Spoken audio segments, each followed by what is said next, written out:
नमस्कार मंडळी, मी दीपा कदम. तर मंडळी, तुमचं स्वागत आहे माझ्या यूट्यूब चॅनलमध्ये. तर मंडळी, आज मी तुमच्यासाठी घेऊन आली आहे एक होम रेमेडी, जी की तुम्हाला खूप उपयोगी पडणार आहे. तर मंडळी, आपल्या किचनमध्ये अशा खूप वस्तू असतात ज्या आपल्या खाण्यासाठी रोजच्या जेवणामध्ये आपण त्याचा उपयोग करतो, पण त्याचबरोबर त्याचा उपयोग आपल्या व्याधींसाठीही, आपल्या शरीराच्या व्याधीसाठीही त्याचा खूप उपयोग होत असतो. तर अशाच आज एक व्याधीसाठी ही आपल्या किचनमध्ये एक खूप अशी उपयुक्त वस्तू आहेत. 2 वस्तू आहेत.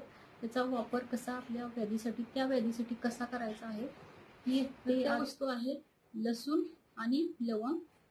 तर ह्या 2 वस्तू दातदुखीसाठी खूप उपयोगी असतात. तर त्याचा वापर कसा करायचा ते आज या व्हिडिओमध्ये मी तुम्हाला सांगणार आहे.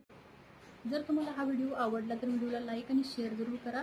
आणि जर हा व्हिडिओ पहिल्यांदा तुम्ही माझ्या चॅनलवर बघत असाल तर माझ्या चॅनलला जरूर सबस्क्राईब करा. तर चला, ह्या होम रेमेडीला आपण कसा त्याचा वापर करायचा ते बघूया.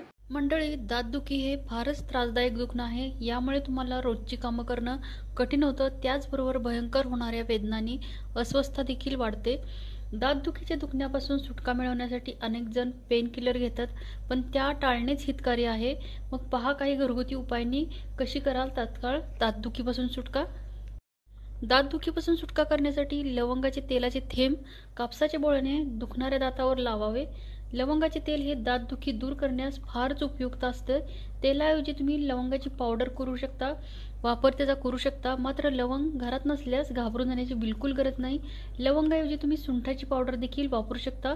सुंठाची पावडर पाण्यात मिसळून त्याची पेस्ट दुखणाऱ्या दातावर लावा. यामुळे दातदुखीपासून तुम्हाला तत्काळ आराम मिळेल.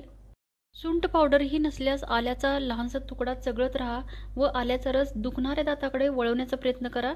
आल्यातील जंतुनाशक घटकामुळे जर दाताचा लहानसा संसर्ग जरी झाला असल्यास त्यापासून आराम मिळतो.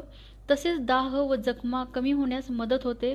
तात्पुरती दातदुखी करण्यासाठी तुम्ही हा उपाय दिवसभरात 2 ते 3 वेळा करू शकता.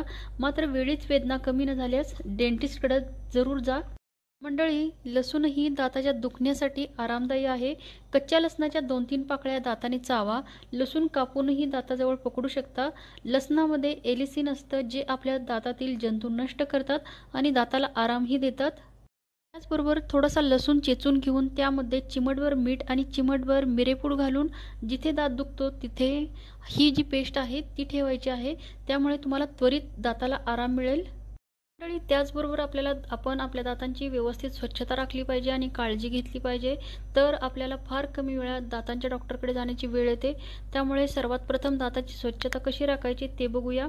तर पेस्ट वापरून ब्रश करणे सर्वात महत्त्वाचे आहे. पेस्ट वापरण्याचे कारण हे की पेस्टमुळे तोंडात फोम तयार होतो, ज्यामुळे अडकलेले जे अन्नकण आहेत दातापासून लवकर मोकळे होतात.